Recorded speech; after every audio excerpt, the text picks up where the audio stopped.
All right, guys, welcome to Job 7. We're going to get right into this. You guys know where we are at here and how what was his name? Eliphaz? Yeah. Eliphaz has been giving him all kinds of grief and making it out like it was his fault. Job responds back and is seems like he's kind of being sarcastic back to him, but he's stating his case. And now Job is going to continue from chapter 6 when he said, his complaint is just. He's going to continue with his suffering is comfortless. Is there not a time of hard service for man on earth? Are not his days also like the days of a hired man? Like a servant who earnestly desires the shade, and like a hired man who eagerly looks for his wages. So I have been allotted months of futility. Now we have a time stamp on how long this has been happening. Months of futility. And wearisome nights have been appointed to me. So all this stuff has unfolded over a decent amount of time. We don't know how many months, but even 1 month is a long time. But if this is months, then you could be looking at 3 to 6. Unless he's talking about months in general and not years, then it could be longer. I would imagine it's probably 3 to 6 months. That's just opinion. But this is a long time. This has been a while. When I lie down, I say, when shall I rise? And the night be ended. For I have had my fill of tossing till dawn. Well, been there before. Still sometimes have nights like that. My flesh is caked with worms and dust. My skin is cracked and breaks out afresh. My days are swifter than a weaver's shuttle, and are spent without hope. If you guys know how rugs are made, the weaver's shuttle moves in between so they can put the rugs together. It's a way of weaving. If you ever seen it, you can look it up on YouTube. Pretty interesting. Sometimes it's pretty quick too. Oh, remember that my life is a breath. My eye will never again see good. You're going to see a lot of familiar phrases in here. The eye of him who sees me will see me no more. While your eyes are upon me, I shall no longer be. As the cloud disappears and vanishes away, so he who goes down to the grave does not come up. He shall never return to his house, nor shall his place know him any more. Therefore, so there's no ghosts. Job confirms that. Other places in the Bible do too. There are no ghosts of people. Therefore, I will not restrain my mouth.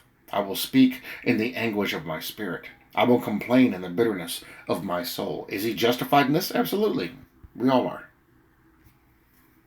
Am I a sea or a sea serpent that you set a guard over me? When I say my bed will comfort me, my couch will ease my complaint. Then you scare me with dreams and terrify me with visions, so that my soul chooses strangling and death rather than my body. I loathe my life. I would not live forever. Let me alone, for my days are but a breath. Now, I'm reading this, and I'm wondering if some of this was happening not after all the disaster when Satan took everything from him, but I wonder if some of this was happening before. And this is why his complaint is so broad and so vivid. I'm wondering if Job was struggling with some stuff before all that even happened. So there may be an even greater purpose to what God is doing here or allowing to happen here. Because this is for only just a couple of months. I mean, he got to this place in just a couple of months after that.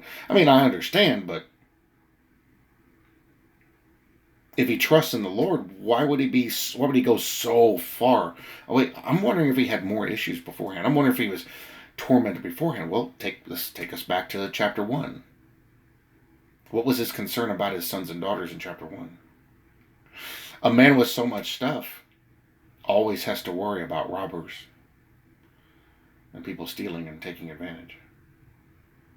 So maybe he had a whole lot going on that he didn't care for, and that was always there, and now it's manifesting even more after this. Who knows? What is man that you should exalt him? That you should set your heart on him? That you should visit him every morning and test him every moment?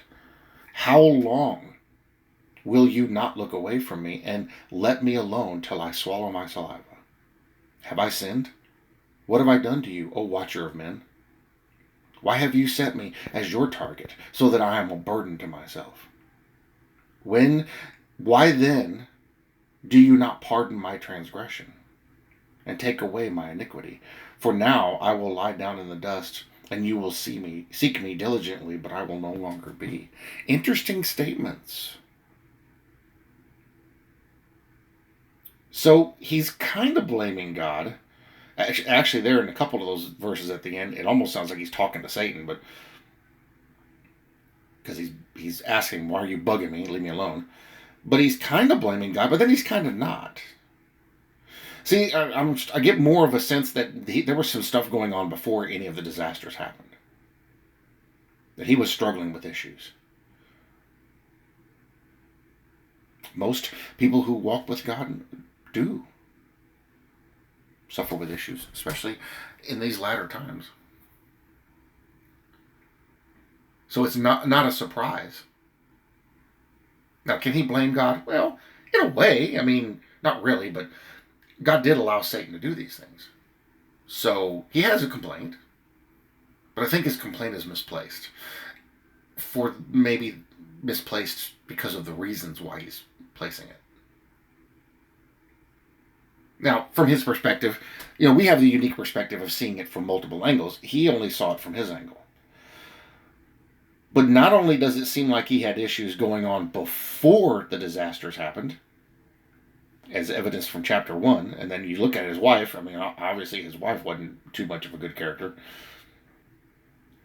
But then all this stuff happens to him all at one time, literally while the people were telling him, hey, this happened, Job, and then somebody else was coming up and starting to tell him about something else that happened, and it just kept going and going and going.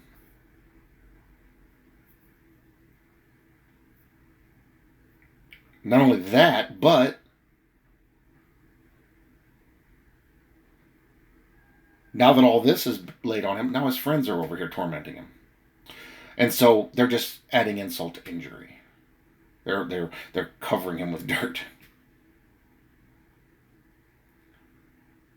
And so he might even be getting a little mad about this, because now I got all this going on and now this. Okay, Lord, what happened? Well, because he doesn't understand. He doesn't understand if he made a mistake. He was very diligent to stay up on those things. God called him righteous, my righteous servant.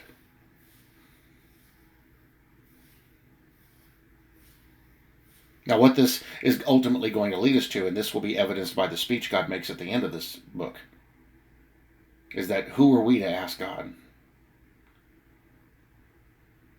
Who are we to question him? And Job's going to learn that. But something else interesting is going to come out of this too, and I'm not going to mention it yet until we get there. We're going to learn a lot.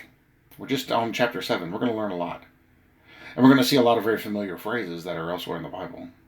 But I think we're going to start, because we're covering this a little slower, I think we're going to start to get a greater sense as to why Job became so upset. Because he kind of was when everything had fell apart, but it was like really quick. Again, this chapter and that leads me to believe he had other concerns long before this happened, and that from chapter 1 seems to be the case. He must have been concerned by a great deal of things, and this just pushed him to his limit. And then his friends now are here berating him, telling him it's his fault, and look, he's asking God, have I sinned? What have I done to you, O watcher of men? Why have you set me as your target, so that I'm a burden to myself? Again, Job doesn't understand what's happening. Keep in mind, from his perspective, he doesn't know what's going on. We do, because we're reading it. So that was Job 7. Now, what can we learn from this? Oh, when those bad times come, don't immediately blame God. God, what did I do? What's wrong? Well, you didn't do anything wrong. Job didn't do anything wrong. But look at his initial response is to go to, what did I do wrong? And that's what we do. We've been taught to do that.